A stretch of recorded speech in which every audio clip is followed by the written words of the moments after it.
What is going on, Angelo family? It has been 10,000 miles now in my Tesla Model X long range 2024. And I want to give you guys an update and review just how everything has been going. So overall, we've had the 2024 Tesla Model X, and with regards to the range, after 10,000 miles, we're still at that 330 range when you charge 100% battery. No real degradation so far on the car. It is overall performing really well. Cabin noise is very, very quiet. So if you're actually looking for a very quiet, compact car, the Model X is a very good car for you to drive in for a quiet car. For me, I like this car because of the space in the car. It's actually really big. You guys have watched the channel before. We have the Tesla Model S, we have the Model 3, the Model Y, and the X is the most spacious out of all the cars I've had for this. So you get the most amount of room, a lot of headroom here too, which is really cool, and it looks like you're kind of like in a spaceship, which I do enjoy. It's more or less like you know, you're in a cool spaceship with regards to this car. I've had the Model S. That one felt like the most like a kind of a premium luxury car. The Model 3 was probably the smallest and most compact, but it's also probably the best daily driver to just drive into the city because of how nice it was with regards to its size. With regards to the Model Y, that was like the best bang for your buck. It's like in between a 3 and a Model X because of the spaciousness. However, the Model S probably has the best kind of like luxury feel to the car because of how big it is, how it looks with the doors that go up, the Falcon Wing doors, as well as how good of a suspension it is. The suspension on the Model X is an air suspension, and it adapts based on your comfort. So you could have basically a comfort air suspension, a sports air suspension. Let me take a look actually. A auto air suspension and advanced. I don't know what advanced does, but overall the car itself has been a good kind of daily driver for me. Also, Tesla has integrated full self-driving into the Model S, so that's one nice thing about the Model S is that you do have full self-driving on this car now. And I just noticed with the hardware for it performs a lot better. I think for my Tesla Model S, I'm at 3.5, and it is kind of like it's a little buggy per se. And you can tell there has been improvements with the hardware, with hardware 4 on the Tesla Model X, which is really nice, and I like that about the car. Makes me almost wanna. It's like when I had the Tesla Model 3 Highland, I drove that, and then it was pretty nice. It was pretty solid with regards to suspension, but it was kind of it was a little interesting with regards to like it was a lot better with the Highland on the hardware 4 compared to my Model S. So overall, this car, it is on a comfort suspension and automatic dampening for autopilot, so it drives a lot smoother with the air suspension, and I really enjoy this as your daily driver, right? The cool thing about this car, it gets about 330 miles of range, which is really good. I've had my Model S now, and that Model S, I'll take it all up and down California, and that gets me about 385 miles of range or so, which is pretty solid. And that's after the degradation. So we were at 410 originally. And I like that car because you're able to just go long distance without charging. I've kind of realized though that like you may not really need that much range, especially even if you road trip with time, because you do want to take breaks in between the drives. Like honestly, a 3-hour like autopilot goes straight from NorCal to SoCal or SoCal to NorCal, it's a lot. Like you probably want to rest. So honestly, 330 might be the sweet spot, or even like 360 with the Model 3 Highland is also a really good spot too. So kind of keep that in mind whenever you're driving your car, and you're kind of picking the battery, right? Also know that this car it has the most space in the trunk. So if you have a family, or if you have people you drive in the car with you, right, this car will have the most space in the trunk. This configuration is the 5-seater, so that 5-seater Model X does qualify for the $7,500 rebate, which is really good. $7,500 rebate is nice because you do get to apply to the purchase point of the car.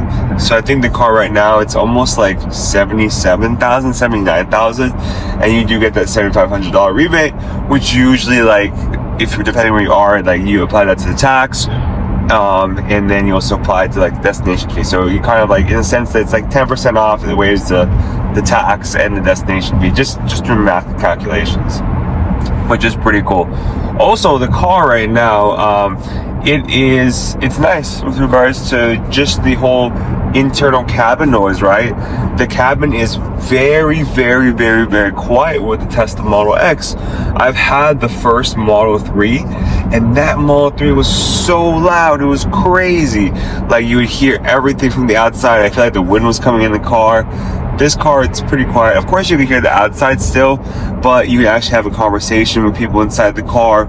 It's very spacious in the car too, so when people sit in the back, they have a lot of room, and the back seats actually feel good. I had the Model Y Performance. I sat in the back seat. It looked nice, but it was very uncomfortable.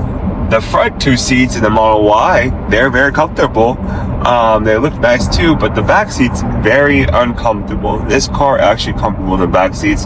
As a passenger, you can actually enjoy it sitting in the back. So you can tell the difference between the comfort of the seats within the Model X itself. So just kind of keep that in mind. If you do get this car, it has a more luxury vibe and a luxury feel to the car, because it is obviously, it's probably not obviously, but it is about 1.5, 1.75x the price of a Model Y or Model 3.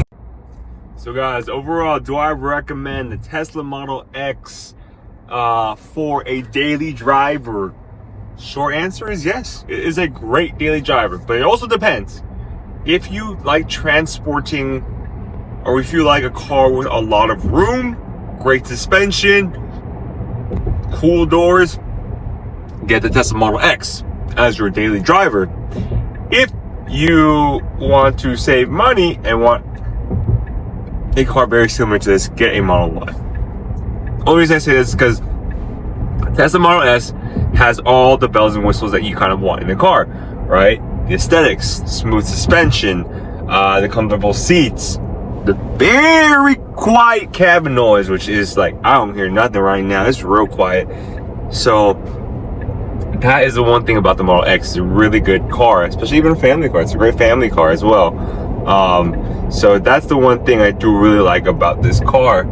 Very quiet, very spacious. Overall, a really good car. And it does qualify for the $7,500 rebate for your Model X. So if you purchase this car, you do have $7,500 rebate for the car. With regards to that, that's also applied to the purchase price of the Tesla Model X for this. Is it a good road trip car? Yes. 330 miles of range, what I'm getting right now. And the website advertises 340, but I'm getting 330. Extremely smooth suspension. Very, very easy to kind of get inside the car. The cool thing about this Model X is that Tesla's doors are always kind of different for each car, right? The Model 3 and the Model Y have the same doors. You kind of push into the handle opens up, and you pull the car out. Tesla Model X is a little interesting, where you have Falcon wing doors on the back side of the car, as well as you do have the you have 2 doors where you kind of like push this handle and the doors open up itself. The cool thing about the Model X is within the app, you can actually just press a button in the app and then all 4 doors will open. The front doors, the 2 side doors, and once you do that, you can just go back in the car. Once you get back in the car, put your foot on the brake and it will auto close the door for you. Pretty cool. So that is one thing about the Model X, is that you have all these cool features with the car, with regards to suspension, with regards to doors, with regards to everything of that nature. That's the great thing about the Model X. Also, with regards to the Model X, is that you have dual screens, right? For us, usually for people, I came from a Model 3 and a Model Y, and I just had one screen, which is solid, right? And it was funny because I actually got back into my Model Y and my Model 3, not mine, but just a different one. And I was looking for the screen, and I realized I didn't have the screen.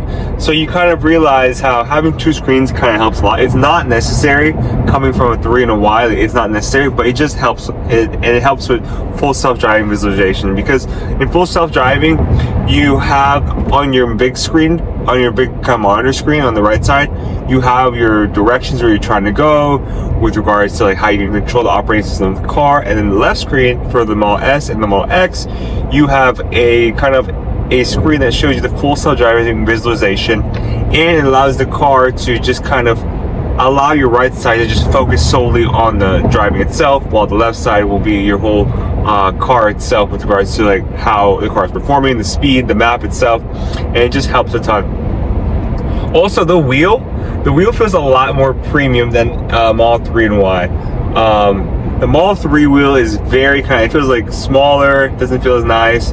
The Model Y wheel, same thing, but the Model S and X wheel, it's a lot bigger, and it feels extremely premium, which is really good.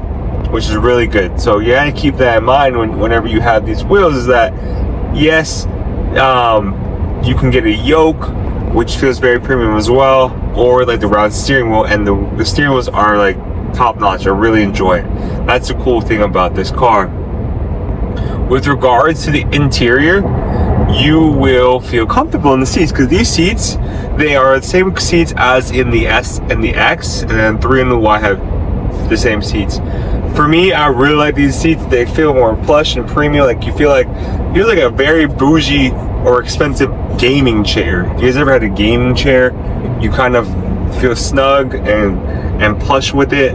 So that's the one thing I really like about the car. And then also, with regards to the car, you have a back screen, right? The back screen now, it is available for the Model 3 Highland. Originally, it was only exclusive to the S and the X, but this back screen is pretty cool because your passengers can control what they're watching on TV or on YouTube or Hulu, on Spotify, or like the positions of their chairs. That's the cool thing about the Model S and the X. Also, the X, if you do choose, this is I think the best alignment for the car, is if you get the 6-seater, where you get the captain's chair on the left and right side. I think that's probably the best one for the car, to be quite frank with you, because you get so much room on the sides of the cars. It is more expensive, just keep that in mind. However, makes it a lot easier for for people to sit in the back seat, especially for long road trips. I really enjoyed the S and the X. For my personal opinion, I think the X is the best daily driver for like long road trips, because it's so comfortable and so wide and spacious, and you feel like you're just sitting here like on a cloud and the car's just driving you, right? S is great if you have very, very extremely long road trips, because you have so much range, and that range is pretty great. But you do honestly get tired from driving all day, like in the S, because I've taken road trips up and down California, and after about 2 hours, I'm like, I gotta stop. I need to go use the restroom. I want to get some food. I'm getting hungry. So sometimes I really don't even use that full amount of range. It's just good, like if you're charging at home or if you barely charge, where you're like, okay, I don't need to charge anymore. I'm good to go. Like I charged it to 100% yesterday, so I don't need to charge, like I don't have to go back to the charger again. So that's the one thing about the S and the X that's just crazy. The S has so much range.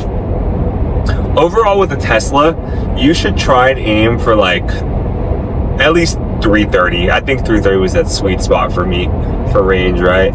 Also, the reason I say 330 is because after about 2-3 years, your battery does degrade. So instead of having that 330 range, you actually really go down to 300. I have a Model S. It's already been about 3 years or so, and it went down from 410 to about 380. So I can imagine another 3 years, probably go down to 330, or sorry, 350, and then probably 320, and just keep going down and down and down. But overall, like, the car is pretty great.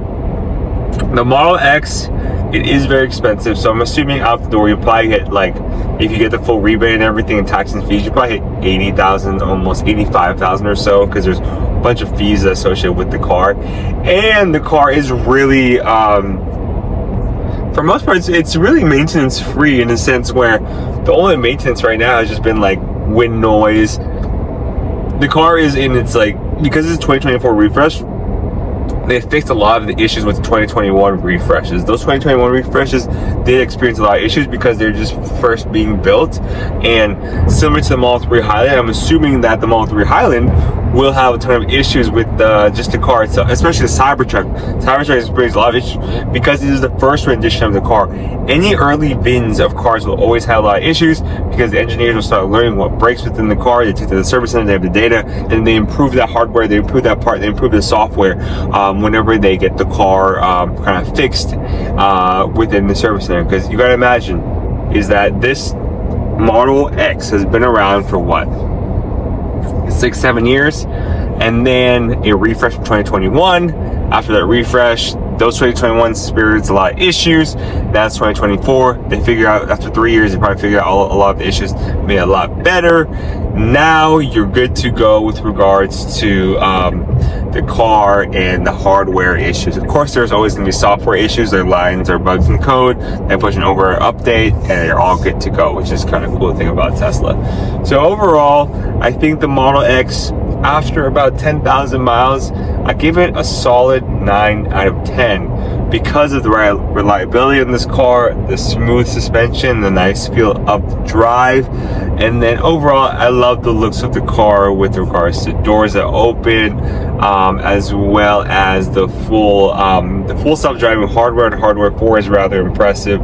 It just performs much well compared to my 2022 Model S, which has on the earlier hardwares. It is kind of like nudges a bit. It's not the best performing full self-driving, but I haven't experienced that issue with the Tesla Model X. Very good full self-driving. Similar with the Highland and the Model 3 Highland, and then the Tesla Cybertruck hardware 4. That hardware performs really well. You can just tell by the way it turns. It's a lot smoother compared to Tesla's not on that hardware. And this is something you can only tell after driving the car for so long, right?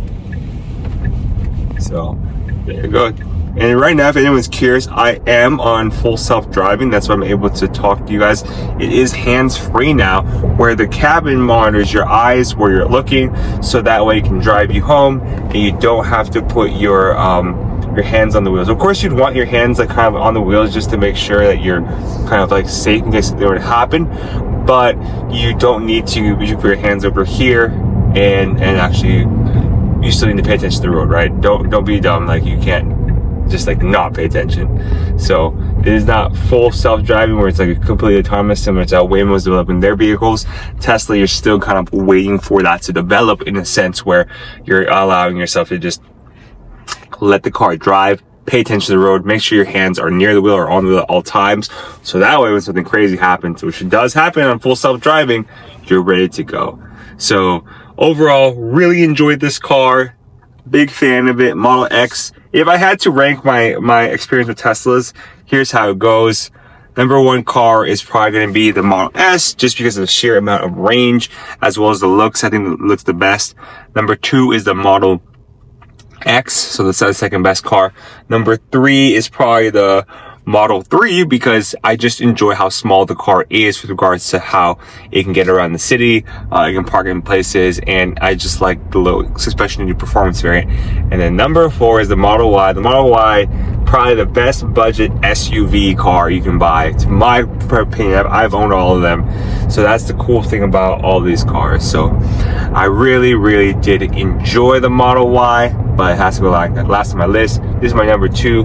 And then if I ever get the Cybertruck, I will review it a lot more and then just kind of give you an updated feel of how I think about the car. But overall, I have driven the Cybertruck a couple times and I did enjoy it.